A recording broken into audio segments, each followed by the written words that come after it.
ketua partai politik koalisi Jokowi JK, ketua umum Partai Nasdem Surya Paloh telah hadir, ketua umum PKB Mohaimin Iskandar, ketua umum Hanura Wiranto, dan juga ketua umum Partai Keadilan dan Persatuan Indonesia atau PKPI Sutioso.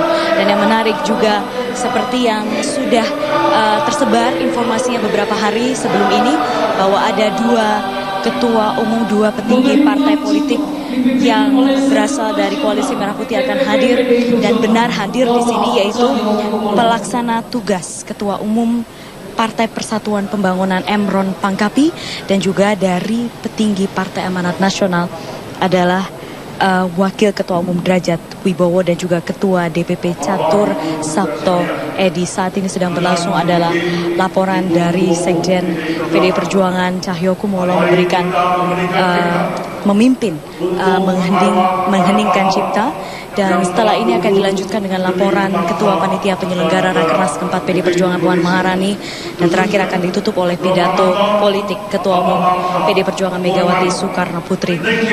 Yang menarik dari Rakernas keempat PDI Perjuangan kali ini adalah adanya pernyataan nantinya disampaikan oleh Ketua Umum PDI Perjuangan Megawati Soekarno Putri bahwa saat ini PDI Perjuangan dalam 5 tahun ke depan akan menjadi partai pemerintah, di mana menjadi pemenang dalam pemilu legislatif dan juga pemilu presiden, dan juga konsekuensinya yaitu memberikan gambaran besar, membentuk gambaran besar 5 tahun ke depan, bagaimana memainkan peran sebagai partai pelopor di pemerintahan, kemudian bagaimana mewujudkan ide dasar dari Kongres Ketiga Bali sebelumnya, yaitu mengelola partai identik dengan mengelola negara, dan juga bagaimana mempersiapkan tahun konsolidasi struktural, dan yang terpenting tentunya juga adalah konsolidasi antar partai di tingkat legislatif, di tingkat DPR RI. Seperti kita ketahui, ini terkait dengan pembahasan RUU Pilkada yang saat ini sedang bergulir di DPR RI, di mana jika P3 dan PAN bergabung nantinya, dan juga sebelumnya Demokrat sudah menyatakan bahwa mendukung pilkada langsung, itu artinya ada 287 suara mendukung pilkada langsung. Ini akan menjadi kemenangan bagi partai koalisi pemerintah. Sementara itu ada juga hal lain yang menjadi perhatian, yaitu terkait dengan UU MD3. Saat ini memang masih dalam pembahasan di Mahkamah Konstitusi, masih menunggu keputusan Mahkamah Konstitusi, tapi tentunya sudah ada antisipasi jika Mahkamah Konstitusi tidak meloloskan, maksud kami menolak uji materi Undang-Undang MD3, maka tentunya harus diperkuat konsolidasi koalisi partai pemerintah di DPR RI, dan kita masih menunggu, belum ada konfirmasi pasti apakah memang P3 dan PAN nanti akan resmi bergabung dengan koalisi pemerintah, koalisi Jokowi JK, atau sifatnya seperti apa, temporerkah, sepanjang apakah, perjanjiannya seperti apa. Kita nanti masih akan berusaha mencari informasi lebih lanjut dengan para petinggi PDI Perjuangan yang saat ini ada di Rakernas di Semarang, Jawa Tengah. Sekarang kembali ke rekan-rekan di studio. Baik, terima kasih Putri Anintias, dan langsung dijawab oleh Putri tadi, siapa saja yang sudah pasti hadir di sana berdasarkan undangan dari partai-partai yang tergabung dalam Koalisi Merah Putih. Dipenuhi juga undangannya. Tadi ada P3 yang datang diwakili sama Pak Emron Pangkapi, dan juga dari PAN ada Derajat Wibowo juga hadir di sana. Tapi yang menarik, apakah arti kedatangan itu? Itu dia. Tapi nanti kita bahas nanti. Masih banyak baru akan dimulai. Baiklah, sekarang kita akan jeda dulu sinak pemirsa, dan nanti kita akan kembali dengan informasi terkait dengan adanya rekomendasi terkait dengan beberapa napi kasus korupsi ya. Kasus korupsi yang rencananya akan dibebaskan bersyarat. Aduh, nggak rela adek kayaknya kalau udah korupsi bebas bersyarat lagi begitu kan. Ada maling nanti bebas bersyarat ya. Nggak ada itu ceritanya. Dan pemirsa, namun informasi selengkapnya sesaat lagi selepas jeda pariwara berikut ini. Tetaplah di White Shot Metro TV.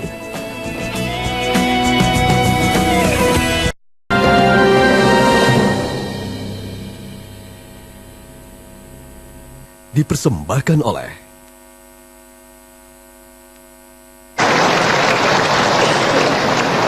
Ya pemirsa, Anda menyaksikan live event Rakernas keempat PDI Perjuangan langsung dari Marina Convention Center di Semarang, Jawa Tengah. Ini merupakan Rakernas yang menjadi penentuan moment of truth bagi PDI Perjuangan, di mana PDI Perjuangan akan menetapkan dirinya menjadi partai pemerintah, dan nanti juga akan langsung disampaikan oleh Ketua Umum PDI Perjuangan Megawati Soekarno Putri. Saat ini kita sedang menunggu sambutan yang akan disampaikan atau laporan dari Ketua Panitia Penyelenggara, Ketua DPP PDI Perjuangan Puan Maharani. Salam sejahtera untuk kita semua. Om Swastiastu. Merdeka! Merdeka! Merdeka! Yang terhormat dan yang saya cintai, Ketua Umum DPP PDI Perjuangan, Bapak Presiden terpilih Bapak Joko Widodo, dan Wakil Presiden terpilih Bapak Yusuf Kalla, para pimpinan partai politik yang hadir di sini. Dari Nasdem ada Pak Surya Paloh, dari PKB ada Pak Muhaimin Iskandar, dari Hanura ada Pak Wiranto, dari PKPI ada Pak Sutioso. Kemudian alhamdulillah karena silaturahmi yang cukup baik di antara kami dengan Ketua Umum PAN, hari ini hadir Wakil Ketua Umum PAN Pak Derajat Wibowo, begitu pula dengan P3. Hari ini hadir pelaksana tugas P3 Pak Emron, para senior partai, kader-kader Partai Demokrasi Indonesia Perjuangan, baik di DPD, DPC maupun eksekutif dan legislatif yang saya cintai. Hadirin dan para undangan, teman pers yang berbahagia, syukur alhamdulillah hari ini kita bisa berkumpul kembali melaksanakan tugas kepartaian kita dengan mengikuti Rakernas 4 di Semarang, Jawa Tengah ini. Sekali lagi saya ucapkan selamat datang kepada 1.500 peserta Rapat Kerja Nasional keempat PDI Perjuangan yang datang dari unsur DPP Partai, Badan, Sayap Partai, DPD dan DPC Partai, anggota fraksi DPR RI, dan caleg DPR RI terpilih, serta kepala daerah seluruh Indonesia dari PDI Perjuangan. Ibu Ketua Umum dan hadirin sekalian, Rakernas keempat ini adalah Rakernas terakhir dari program kerja DPP PDI Partai periode 2010 sampai 2015 dan merupakan rapat DPP yang diperluas untuk mengevaluasi program kerja, merancang program kerja partai, dan menyikapi berbagai persoalan baik internal kepartaian, nasional maupun internasional. Ibu Ketua Umum dan hadirin sekalian, Panitia Nasional Rakernas keempat telah menetapkan tema Rakernas adalah berjuang untuk kesejahteraan rakyat, dan subtema mengisi tahun kemenangan dengan jalan Trisakti. Subtema ini kami ambil sebagai sebuah kelanjutan yang niscaya setelah pada Rakernas 3 tahun 2013 kita menentukan subtema menuju tahun penentuan. Rakernas ini merupakan momen strategis bagi PDI Perjuangan, sekaligus pemenuhan amanat Kongres 3 PDI Perjuangan oleh DPP Partai untuk melaksanakan seluruh tahapan program partai.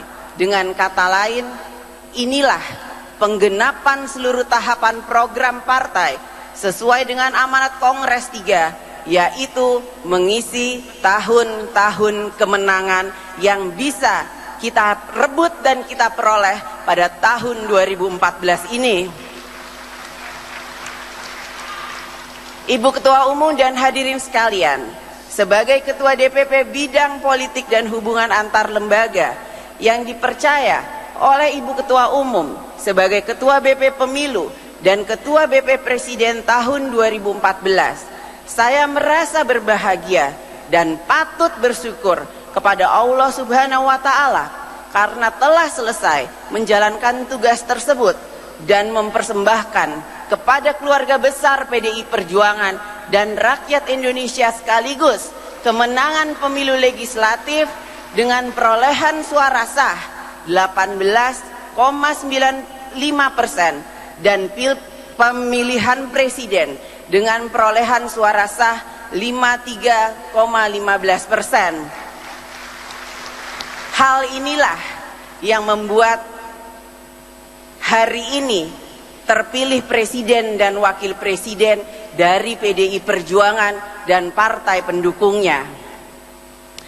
Dalam kesempatan yang berbahagia ini, saya juga ingin mengucapkan terima kasih kepada Ibu Ketua Umum yang telah memberikan kepercayaan penuh kepada saya untuk memimpin kompetisi politik dalam Pileg dan Pilpres 2014 dan serta menyampaikan ucapan terima kasih kepada seluruh dan segenap pengurus dari dan kader partai yang telah bahu-membahu dan bergotong royong ikut berjuang demi kemenangan dan kejayaan PDI Perjuangan. Juga kepada partai pendukung koalisi Pak Jokowi dan Pak JK sehingga hari ini Presiden terpilih dan Wakil Presiden terpilih bisa hadir dan duduk bersama-sama dengan kita semua. Ibu Ketua Umum dan hadirin sekalian, kemenangan Pileg dan Pilpres bukanlah satu-satunya tujuan perjuangan partai kita. Kemenangan tersebut hanyalah jembatan emas bagi PDI Perjuangan dan bagi Indonesia untuk mewujudkan cita-cita proklamasi 17 Agustus 1945 yang diamanahkan oleh Bung Karno dan para pendiri bangsa lainnya di tahun 1945 yang lampau. Dalam pidato proklamasi 17 Agustus 1945, Bung Karno mengatakan, kemerdekaan tidak menyudahi soal, kemerdekaan malah membangunkan soal-soal, tetapi kemerdekaan juga memberikan jalan untuk memecahkan soal-soal yang ada.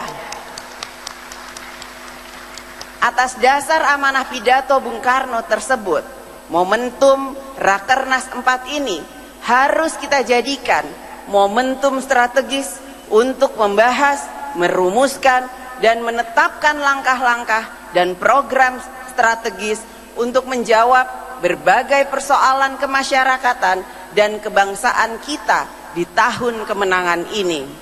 Ibu Ketua Umum dan hadirin sekalian, sebelum partai menetapkan langkah-langkah dan program-program strategis tersebut, terlebih dahulu kita akan meminta kesediaan Ibu Ketua Umum DPP PDI Perjuangan sebagaimana diatur dalam anggaran dasar partai untuk menyatakan secara resmi perubahan haluan sikap politik partai dari sikap yang berada di luar pemerintah yang selama 10 tahun ini kita berada di luar pemerintahan nasional menjadi partai pemerintah tahun 2014 sampai 2019.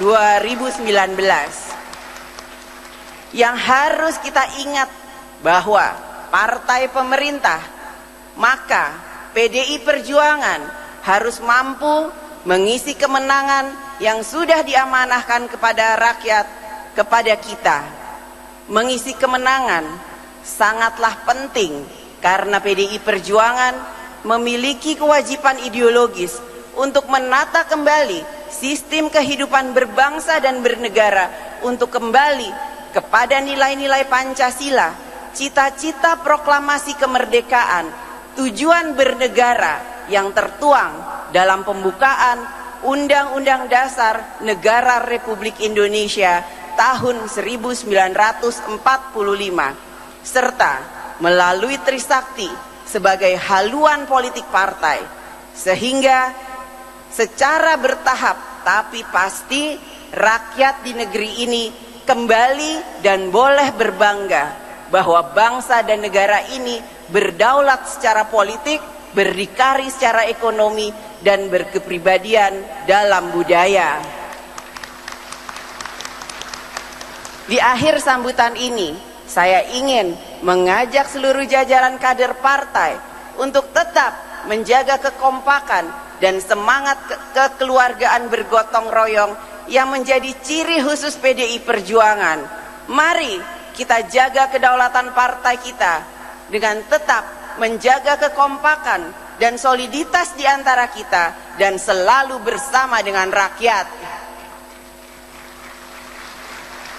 Saya ucapkan terima kasih yang sebesar-besarnya kepada rakyat Kota Semarang yang menyambut kami dengan hangat, jajaran pemerintah daerah Provinsi Jawa Tengah dan Kota Semarang, kepada panitia daerah dari DPD PDI Perjuangan Jawa Tengah sebagai banteng-banteng yang telah mewujudkan acara penting ini di kandang banteng dengan semangat bergotong royong. Juga kepada aparat kepolisian yang membantu pengamanan acara ini, serta kepada rekan-rekan pers yang mewartakan Rakernas 4 ini. Sekali lagi, mari kita mengisi kemenangan dengan ideologi dan kerja nyata untuk mewujudkan Indonesia hebat. Akhirnya, pada kesempatan yang sangat baik ini, kami mengharapkan kesediaan Ibu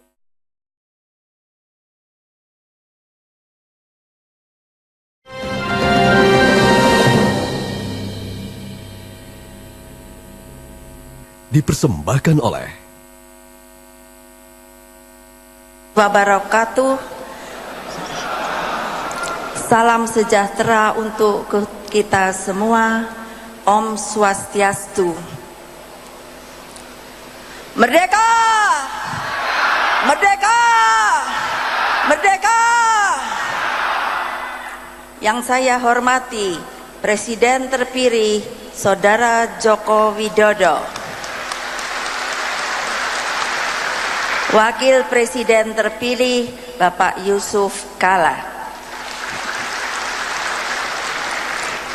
dan seperti tadi yang telah dikatakan, di sini juga hadir Ketua Umum DPP Partai Nasdem Bapak Surya Paloh, Ketua Umum DPP Partai Kebangkitan Bangsa Bapak Muhaimin Iskandar, Ketua Umum DPP Partai Hanura Bapak Wiranto, Ketua Umum DPP Partai Keadilan dan Persatuan Indonesia Bapak Sutioso, sebagai pejabat Ketua Umum Partai Persatuan Pembangunan Bapak Emron Pangkapi,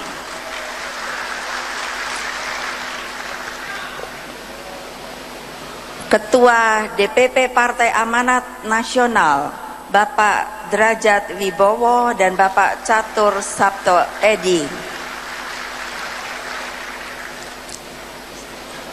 Gubernur Jawa Tengah Saudara Ganjar Pranowo yang ketempatan untuk kita bisa menyelenggarakan Rakernas keempat ini. Kader-kader Partai Demokrasi Indonesia Perjuangan yang saya banggakan, saudara-saudara sebangsa dan setanah air. Pada kesempatan yang sangat baik ini, perkenankanlah saya sebagai Ketua Umum Partai Demokrasi Indonesia Perjuangan di forum yang terhormat ini menyampaikan rasa bangga dan terima kasih saya kepada seluruh kader yang telah bekerja keras bahu-membahu memenangkan pemilu legislatif dan pemilu presiden yang lalu. Kemenangan yang kita raih bukanlah semata-mata sebagai kemenangan partai, Bagi kita, kemenangan ini merupakan kemenangan seluruh rakyat Indonesia. Partai bersama relawan dan pergerakan kekuatan rakyat telah menjadi bukti kuatnya harapan rakyat untuk hidup lebih baik bagi Indonesia Raya. Saudara-saudara sekalian, ketika pada tanggal 14 Maret 2014 yang lalu, saya memberikan mandat kepada Bapak Insinyur Joko Widodo sebagai calon presiden. Saat itu, kesadaran saya mengatakan bahwa Saudara Jokowi adalah pengejawantahan dari rakyat itu sendiri. Saya sendiri menyaksikan bagaimana rakyat di seluruh pelosok negeri bergerak antusias menyambut belusukan yang selalu dijalankan oleh Saudara Jokowi.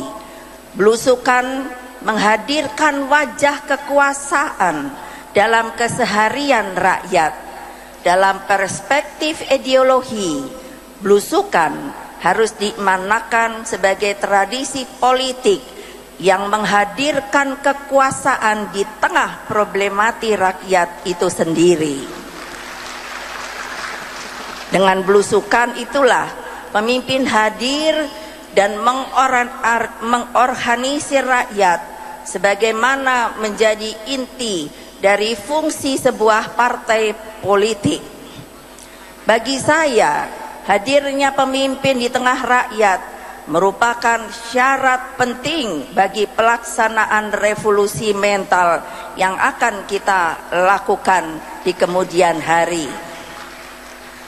Saudara-saudara sebangsa dan setanah air, pada awal tahun 2014 yang lalu pula, saya pernah menyatakan bahwa tahun ini adalah tahun penentuan bagi kita agar bangsa ini menemukan kembali jejak sejarahnya untuk menjadi bangsa yang berdaulat, berdikari, berkepribadian, dan menjadi pelita bagi bangsa-bangsa lain di dunia. Harapan ini saya letakkan sebagai sebuah kesadaran ideologis atas kepemimpinan nasional baru yang tidak lama lagi akan mengucapkan sumpahnya insya Allah pada tanggal 20 Oktober sebagai presiden dan wakil presiden daripada Indonesia Raya yang kita cita-citakan bersama. Kepemimpinan nasional baru tersebut memiliki tanggung jawab yang tidak ringan. Di tangannya terletak tanggung jawab yang besar untuk memimpin negeri Zamrud di Katulistiwa ini. Dan saya yakin dan percaya bahwa populernya Jokowi dan JK mampu memikul tanggung jawab yang besar ini. Keyakinan saya berakar dari pemahaman saya bahwa sebagai kader partai, tentu Saudara Jokowi telah mempersiapkan diri baik secara ideologis maupun dalam sebuah proses untuk menjadi seorang pemimpin sebenarnya. Saudara Jokowi sungguh mengerti bagaimana mewujudkan manajemen pemerintahan yang baik dan juga memiliki wawasan geopolitik yang sangat-sangat diperlukan agar Indonesia memiliki jati diri dan semakin disegani di tengah pergaulan internasional. Demikian halnya terhadap sikap kenegarawan seperti yang sering saya sampaikan pada beliau. Selain hal tersebut, saya juga melihat pentingnya kesadaran bahwa masih banyak rakyat Indonesia yang hidup di bawah garis kemiskinan. Kondisi rakyat yang seperti ini haruslah menjadi pemahaman dan dasar pengabdian seorang pemimpin agar benar-benar mengenal rakyatnya. Pemimpin yang berwatak ideologis haruslah pemimpin yang berpihak dan mampu menggunakan seluruh kekuasaan yang dimilikinya untuk membebaskan rakyat yang hingga saat ini masih ada yang sering tidur di alam terbuka, bahkan di kolong-kolong jembatan. Bung Karno, proklamator kita, sendiri menegaskan bahwa watak seorang pemimpin haruslah mampu membongkar dan menjebol berbagai stelsel pergaulan hidup yang menghisap. Pemimpin yang digambarkan Bung Karno tersebut juga harus mampu mengikis habis penghisapan manusia atas manusia. Kalau populer bahasa Perancisnya adalah exploitation de l'homme par l'homme. Saudara-saudara sekalian, betapa pentingnya keyakinan ideologis bagi seorang pemimpin.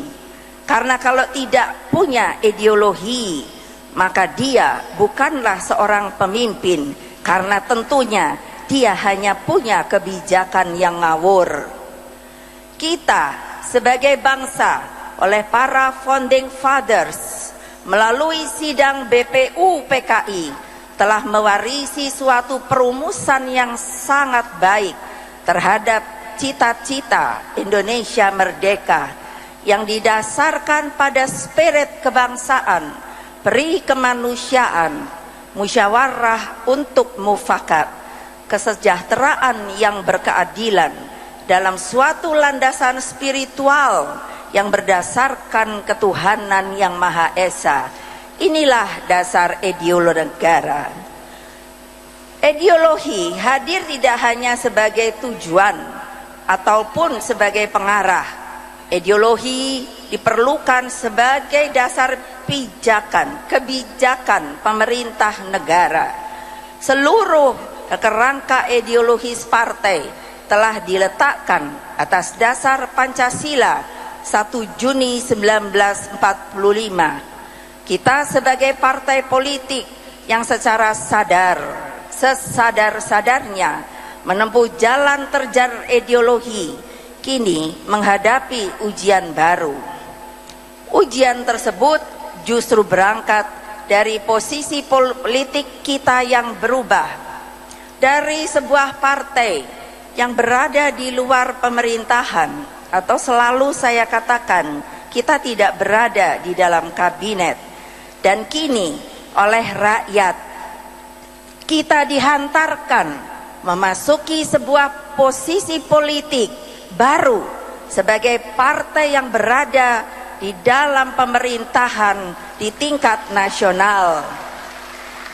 Dengan mempergunakan hak prerogatif saya sebagai Ketua Umum Partai Demokrasi Indonesia Perjuangan yang diberikan tugas oleh Kongres Partai, maka dengan penuh tanggung jawab, maka saya meminta kepada Rakernas 4 ini sebagai sebuah catatan sejarah partai bahwa kita kembali menjadi pemerintah itu sendiri.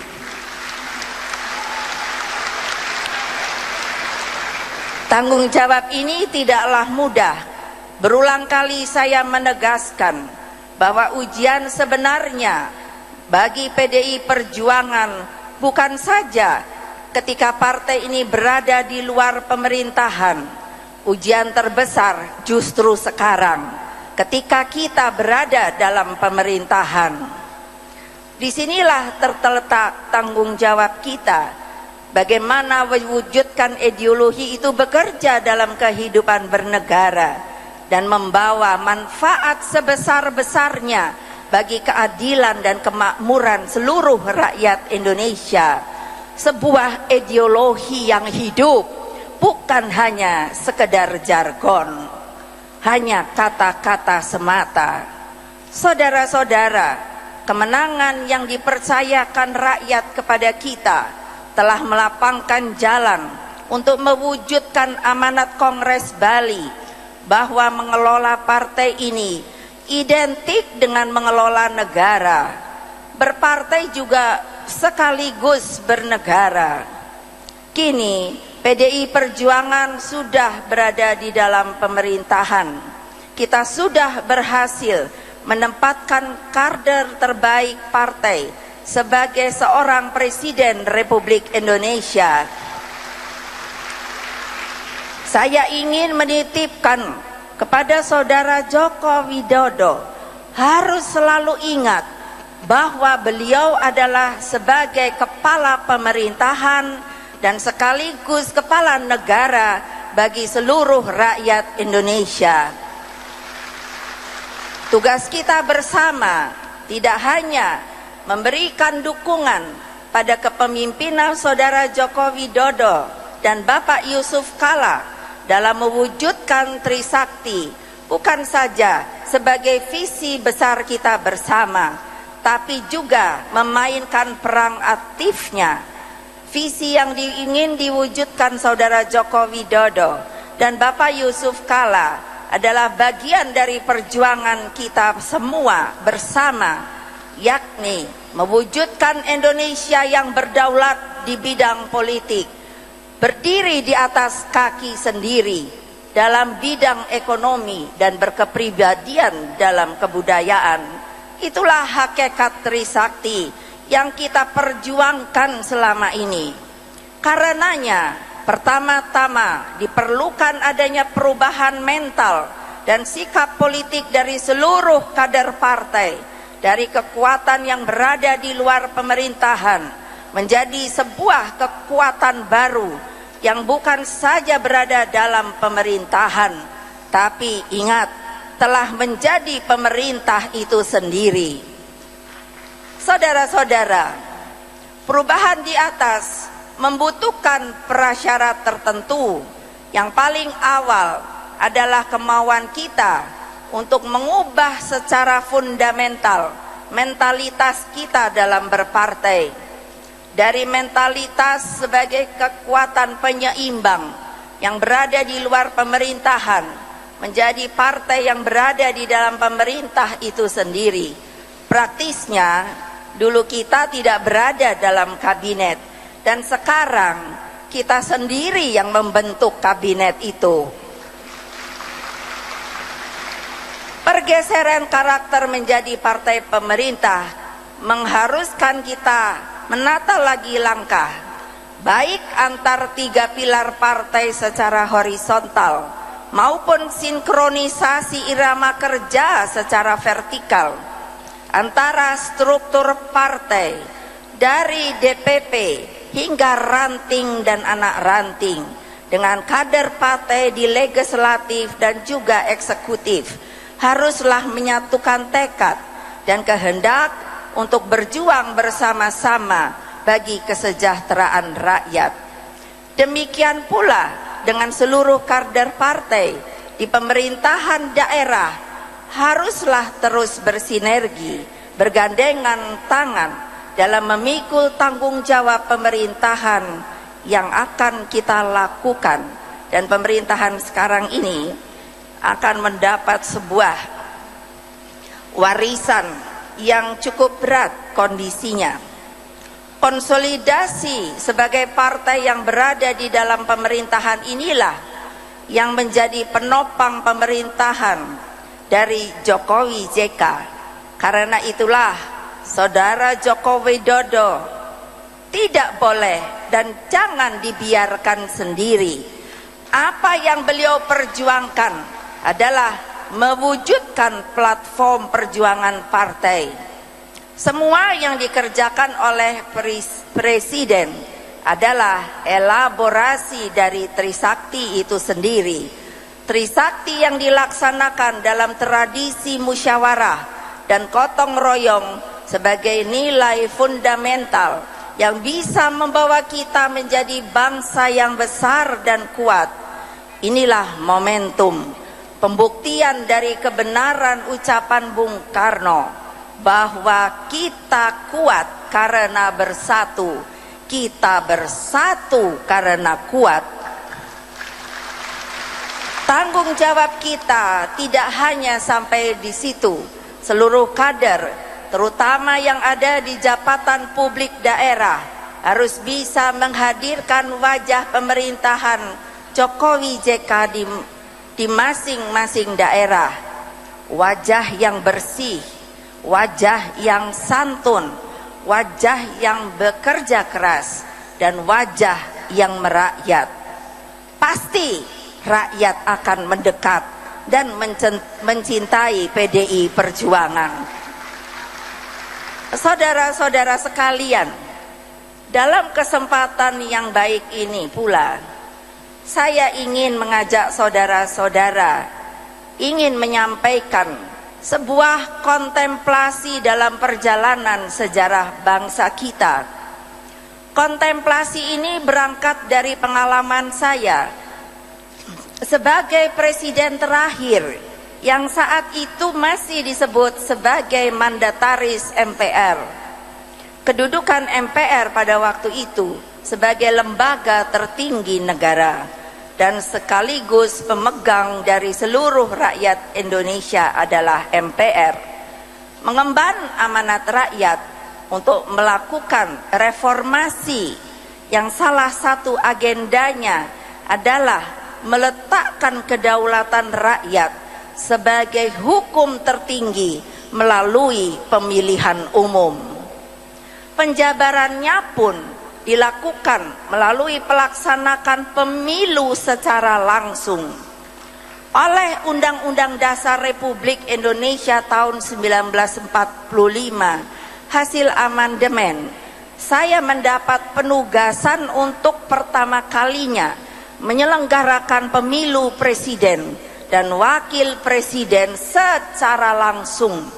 Saudara-saudara tidak bisa membayangkan pada waktu itu betapa sulitnya untuk melakukan sebuah pemilu langsung. Banyak pada waktu itu saya didatangi oleh para duta besar karena mengatakan banyak rumors bahwa keadaannya akan menjadi tidak stabil dan sebagainya. Tapi dengan santun saya mengatakan bahwa saya adalah Presiden Republik Indonesia. Saya menjamin seluruh keamanan bukan hanya bagi bangsa Indonesia, tetapi juga seluruh warga asing yang berada di sini.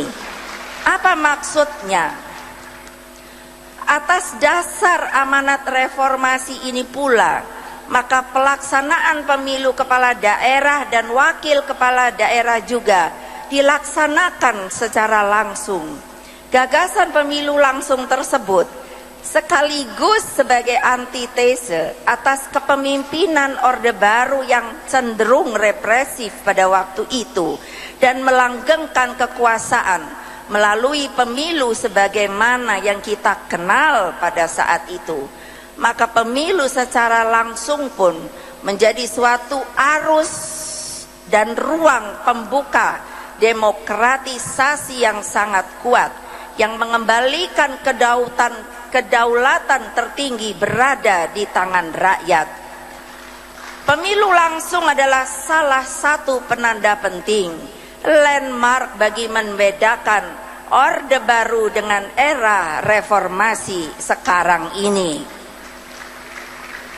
Karena itulah sungguh saya merasa heran ketika semangat reformasi itu kini coba diputar kembalikan, termasuk oleh mereka yang menandatangani amandemen konstitusi itu sendiri. Sikap PDI Perjuangan yang saat itu meminta adanya pemikiran yang mendalam sebelum perubahan dilakukan, termasuk merenungkan kembali seluruh gagasan ideal tentang Undang-Undang Dasar 1945 yang asli, justru hanya sedikit mendapat tempat. Meskipun demikian, sebagai bagian dari komitmen untuk memegang konsensus nasional dan sangat memahami kehendak rakyat yang ingin bebas dari segala bentuk pemerintahan yang otoriter. Akhirnya melalui musyawarah mufakat kita semua menyepakati diadakannya pemilihan secara langsung tersebut. Saudara-saudara sekalian, evaluasi terhadap pelaksanaan pemilu secara langsung, di satu sisi kita melihat kemajuan dalam suatu proses demokrasi di Indonesia yang benar-benar menempatkan kedaulatan rakyat dalam menentukan dan memilih pemimpinnya. Di sisi lain, kita melihat beberapa hal yang perlu diperbaiki, khususnya tentunya berkaitan dengan regulasi, ketaatan pada aturan main, berbagai upaya untuk mengatasi belanja pemilu yang bersumber dari APBN atau APBD bagi incumbent, dan bermacam bentuk kecurangan pemilu yang masih sering terjadi. Namun banyak juga gambaran positif berkaitan dengan makin matangnya demokrasi di Indonesia. Proses konsolidasi demokrasi pun berjalan telah pada rel yang tepat melalui penerapan ambang batas pemilu dan penguatan kapasitas penyelenggara pemilu. Kita sadar sepenuhnya bahwa berbagai penyempurnaan tetap masih diperlukan. Namun ini merupakan, ingat, hal yang sifatnya sangat teknis. Persoalan teknis ini janganlah mengalahkan esensi, inti pokok dari kedaulatan rakyat itu sendiri. Atas dasar hal tersebut, maka terhadap berbagai upaya yang dilakukan melalui sebuah pengkonsolidasian kekuasaan oleh pihak tertentu yang pada intinya bermaksud mengubah pelaksanaan pemilu secara langsung, haruslah kita kritisi. Upaya tersebut nyata-nyata mencoba merebut kedaulatan dari tangan rakyat ke dalam sekelompok elit yang seringkali justru menyalahgunakan kekuasaan.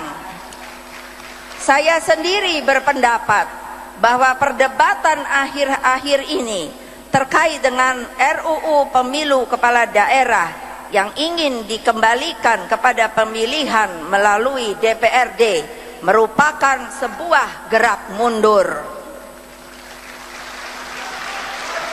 Gerak mundur ini dipastikan tidak akan mendapatkan legitimasi dari rakyat karena mencoba mencabut hak hakiki, yaitu hak politik rakyat sendiri.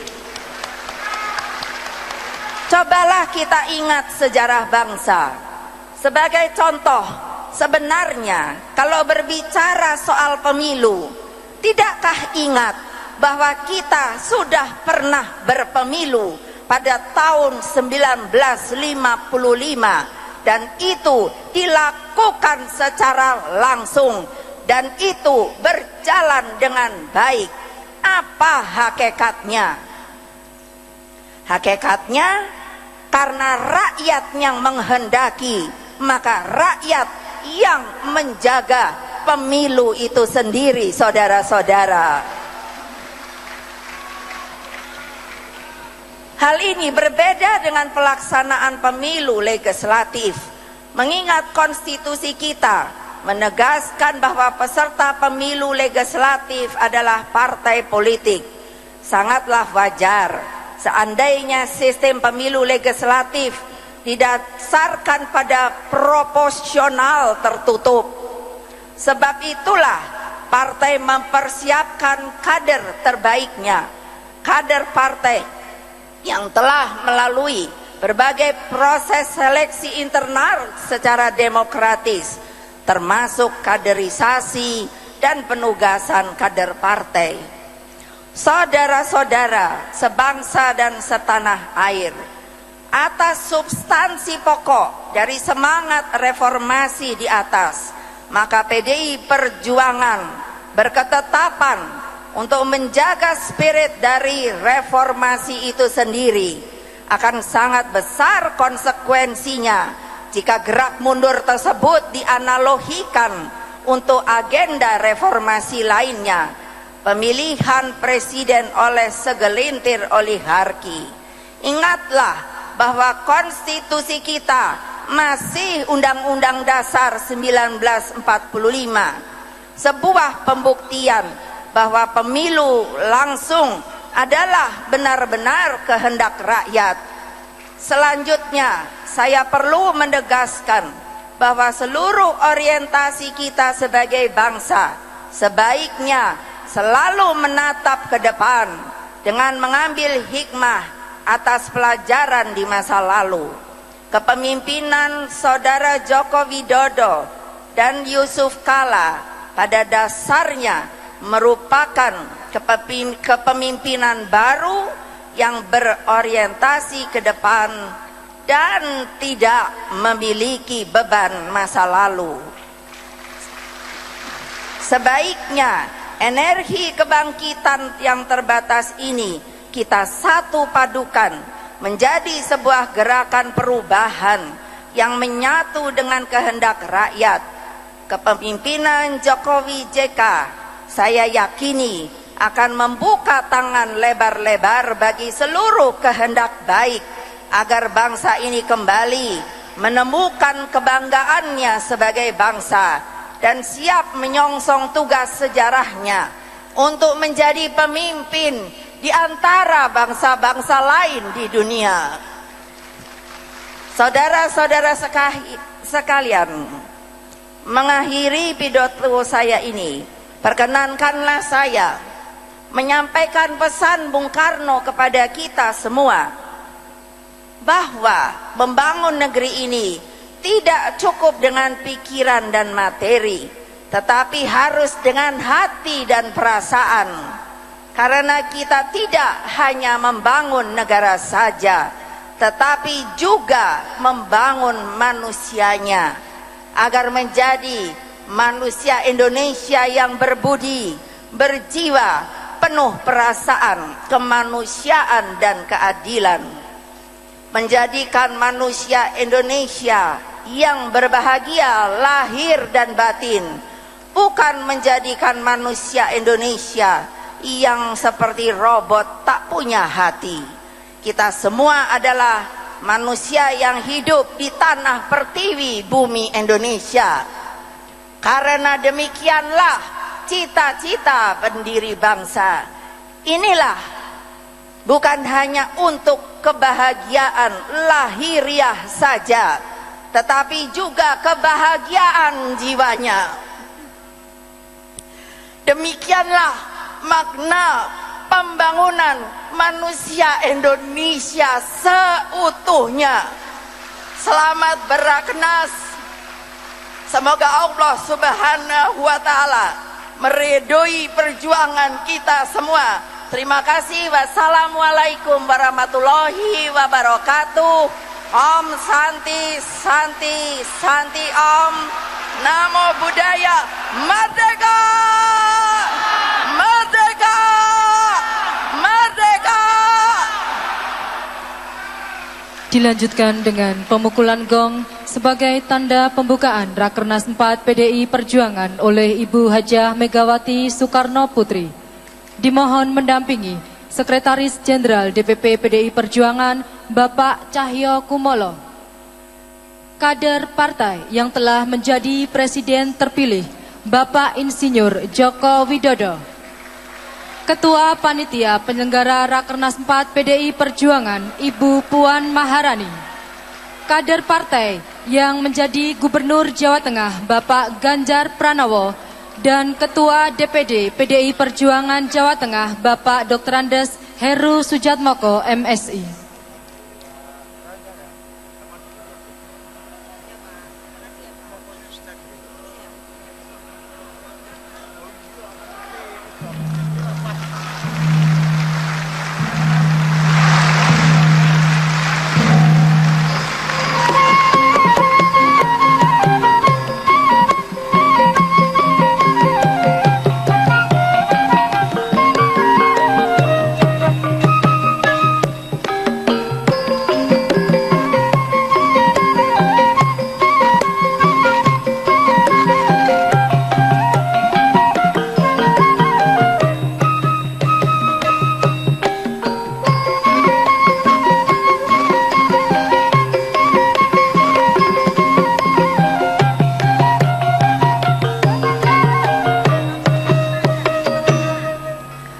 marilah kita saksikan sejarah singkat perjuangan Partai Demokrasi Indonesia Perjuangan.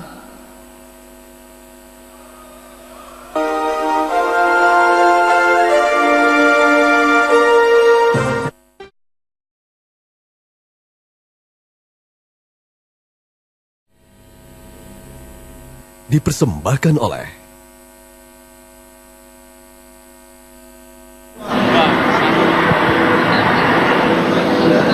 Ya pemirsa, masih dari arena Rakernas keempat PDI Perjuangan di Marina Convention Center di Semarang, Jawa Tengah. Baru saja secara resmi Rakernas dibuka langsung oleh Ketua Umum PDI Perjuangan Megawati Soekarno Putri didampingi Presiden terpilih Joko Widodo dan juga Sekjen Cahyokumolo dan Gubernur Jawa Tengah Ganjar Pranowo. Dalam pidato politiknya tadi, Megawati Soekarno Putri beberapa kali menyampaikan pesan untuk Presiden dan Wakil Presiden terpilih Joko Widodo dan juga Yusuf Kala. Tema besar dari Rakernas kali ini adalah berjuang untuk kesejahteraan rakyat. Megawati Soekarno Putri memuji Jokowi dengan kebiasaan belusukannya, mengatakan bahwa kebiasaan belusukan Jokowi itulah merupakan kebiasaan yang sangat dekat dengan rakyat atau bahkan hal-hal yang sehari-hari dilakukan rakyat. Bertemu langsung dengan masyarakat, berbicara langsung, mendengarkan apa pendapat masyarakat, mendengarkan masukan dari masyarakat. Megawati mengatakan Jokowi mengerti manajemen pemerintahan dan Megawati juga meminta agar Joko Widodo jangan dibiarkan sendiri untuk memimpin pemerintahan selama 5 tahun ke depan. Megawati mengingatkan seluruh kader simpatisan PDI Perjuangan yang ada di sini untuk terus mengawal pemerintahan bersama Joko Widodo, membantu Joko Widodo menyempurnakan pemerintahan, membawa Indonesia lebih baik lagi. Dan tadi juga disampaikan kembali ideologi Partai Demokrasi Indonesia Perjuangan, yaitu ideologi Pancasila. Ini yang akan dibawa untuk mengawal pembangunan Indonesia hingga 5 tahun ke depan. Tadi juga secara resmi Megawati Soekarno Putri menggunakan hak prerogatifnya seperti anggaran sesuai dengan anggaran dasar PDI Perjuangan, bahwa pasal 24 ayat 1 bahwa ia menyatakan, Megawati Soekarno Putri menyatakan posisinya bahwa PDI Perjuangan kembali ke pemerintahan atau menjadi partai pemerintah, bahwa PDI Perjuangan kini menjadi pemerintah itu sendiri. Joko Widodo, masukan Megawati Soekarno Putri juga memberikan kembali pesan kepada Joko Widodo dan juga khususnya pesan ini diberikan kepada seluruh pemimpin kepala daerah yang berasal dari PDI Perjuangan, menyampaikan bahwa agar semua kepala daerah, setidaknya ada sekitar 10 kepala daerah tingkat 1 gubernur atau wakil gubernur berasal dari PDI Perjuangan saat ini di Indonesia, agar bisa juga melakukan pemerintahan yang berkepribadian sesuai dengan kepribadian Joko Widodo, pemerintahan Jokowi istilahnya, yang bersih, santun, bekerja dan merakyat. Ini Megawati menyampaikan berulang kali terkait belusukan, merakyat, bekerja, bahwa pesan ini agar bisa dilakukan oleh seluruh kepala daerah di seluruh Indonesia agar bisa menunjukkan pemerintahan dengan wajah baru, pemerintahan yang merakyat, yang bisa mendengarkan rakyatnya lebih baik. Terkait dengan pembahasan RUU Pilkada yang semakin hangat dibicarakan akhir-akhir ini, PDI Perjuangan, Ketua Umumnya tadi Megawati Soekarno Putri juga telah memberikan sekali lagi menegaskan posisinya, yakni PDI Perjuangan menyepakati pemilu langsung. Ia juga mengevaluasi ada kemajuan, sekalipun juga mengkritisi ada penggunaan APBN yang berlebihan mungkin dari kepala-kepala daerah petahana yang kembali mengikuti kontestasi pilkada. Itu juga yang sebenarnya menjadi permasalahan yang sempat dimasalahkan dalam RUU Pilkada, bahwa RUU Pilkada ini muncul karena salah satunya ada dugaan penyalahgunaan wewenang, ada juga untuk mencegah penyalahgunaan kekuasaan. Megawati Soekarno Putri mengatakan bahwa pemilu langsung merupakan landmark, orde baru ke reformasi, sehingga ia juga merasa heran kenapa saat ini justru banyak pihak-pihak yang tumbuh karena era reformasi ingin kembali ke masa lalu di mana kepala daerah dipilih oleh DPRD. Dan Megawati menyinggung kelompok-kelompok yang disebutnya ingin kembali ke zaman dulu itu sebagai kelompok yang melakukan konsolidasi kekuasaan. Dan saat ini juga ini dinilai bertentangan dengan hak hakiki politik rakyat. Terakhir Megawati Soekarno Putri menyampaikan sebuah cuplikan yang sangat indah dari pendiri bangsa, dari Bung Karno, menyatakan bahwa membangun negeri tidak hanya dengan materi dan pikiran, tapi juga hati. Karena membangun negeri sejatinya adalah membangun manusianya, membuat impiannya, cita-cita besarnya dari pemerintahan Joko Widodo 5 tahun ke depan adalah pemerintahan yang membuat manusia Indonesia bahagia lahir batin, bukan robot yang tidak punya hati, membangun manusia Indonesia yang seutuhnya. Dan ini juga kembali kepada prinsip-prinsip pembangunan Trisakti yang dibawa oleh PDI Perjuangan, yaitu berdaulat di bidang politik, berdiri di kaki sendiri di bidang ekonomi, kemudian berkepribadian di bidang kebudayaan. Dalam Rakernas keempat PDI Perjuangan kali ini ada beberapa materi bahasan utama, yaitu bagaimana memainkan peran sebagai partai pelopor di sistem pemerintahan presidensial multipartai, bagaimana mewujudkan ide dasar Kongres ketiga di Bali, yakni mengelola partai identik dengan mengelola negara. Yang ketiga adalah bagaimana mempersiapkan tahun konsolidasi struktural. Materi-materi bahasan ini nantinya akan dibahas atau dikumpulkan lalu diolah kembali untuk menjadi rekomendasi kebijakan bagi pemerintah yang akan datang. Dan PD Perjuangan nanti akan internal partai sendiri akan dipecah menjadi 3 komisi. Komisi 1 yaitu terkait politik pemerintahan, Komisi 2 terkait pengorganisasian partai, dan Komisi 3 terkait rekomendasi sikap politik.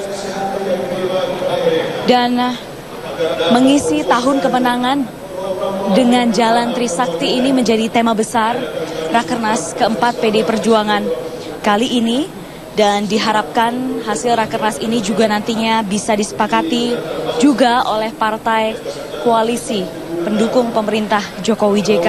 Seperti yang tadi juga sudah disampaikan bahwa tidak hanya partai koalisi Jokowi JK saja yang hadir pada Rakernas keempat PDI Perjuangan kali ini, tapi juga ada perwakilan dari 2 partai politik yang tergabung dalam koalisi Merah Putih, yakni dari P3, ada pelaksana tugas Ketua Umum P3 Emron Pangkapi, dari Partai Amanat Nasional ada Waketum Derajat Wibowo, dan juga Ketua DPP Catur Sabto Edi. Dan saat ini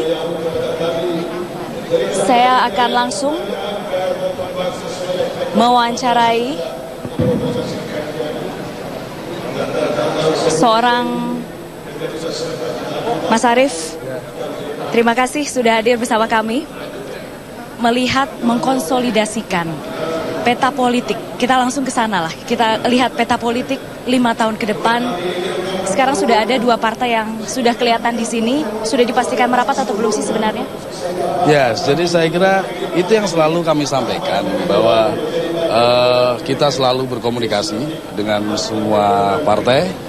Dan sejak awal kita berharap, karena sebenarnya komitmen kita untuk menegakkan sistem presidensial, pemerintahan yang efektif itu adalah keniscayaan dan amanat konstitusi, maka kita sebenarnya berharap pada semua kekuatan politik yang dicerminkan oleh partai-partai bisa memberikan dukungan agar pemerintahan yang dihasilkan dari pemilu yang sudah berlangsung dengan baik, dengan demokratis, dan kita semua tahu hasilnya seperti apa. Ada calon presiden dan calon wakil presiden yang sudah terpilih, bisa kita berikan dukungan. Tentu dukungannya juga tidak dukungan babi buta.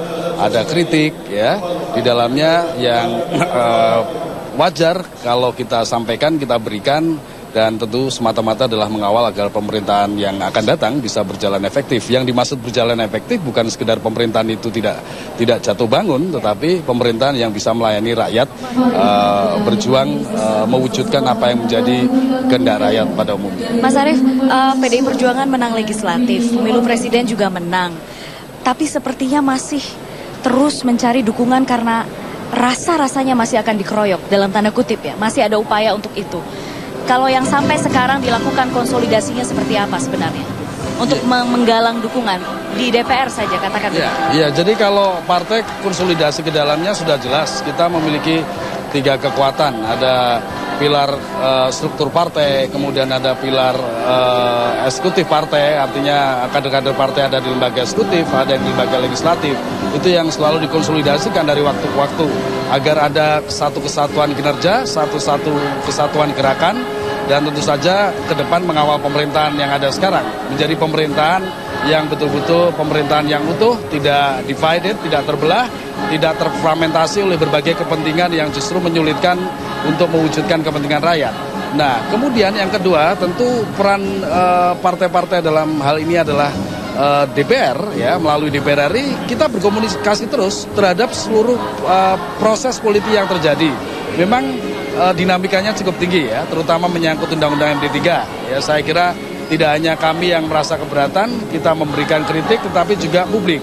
Begitu juga dengan Undang-Undang Pilkada. Nah, kita berharap pernyataan terutama terkait dengan Undang-Undang Pilkada dari para petinggi Partai Demokrat bahwa tetap memberikan dukungan kepada pemilihan pilkada secara langsung ya, dan itu adalah sikap yang diambil secara sama persis dengan apa yang diambil oleh PDI Perjuangan dan koalisi kami Hanura PKB, itu bisa menjadi titik tolak bagi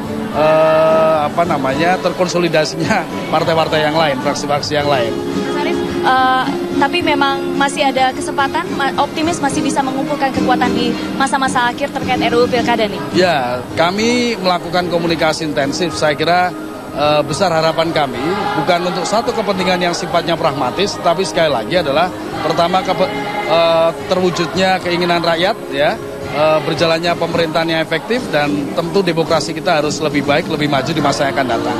Dan itu membutuhkan dukungan dari semua pihak, tidak hanya dari kami yang di dalam koalisi memenangkan pemilihan presiden dan wakil presiden. Terima kasih atas waktunya. Selamat bertugas melaksanakan Rakernas sekarang. Terima kasih Mas Arief. Dan pemirsa, demikian seluruh rangkaian informasi dalam live event Rakernas keempat PDI Perjuangan di Semarang dari Marina Convention Center.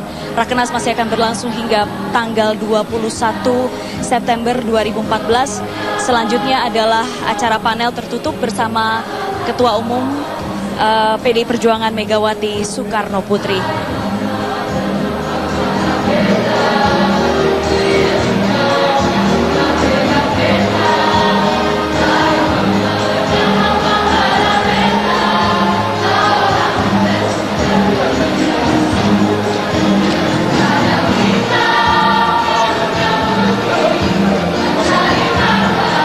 Demikian rangkaian live event kali ini. Atas nama teman-teman yang bertugas, saya Putri Ayu Ningtyas pamit. Selamat berjumpa kembali, selamat sore, terima kasih.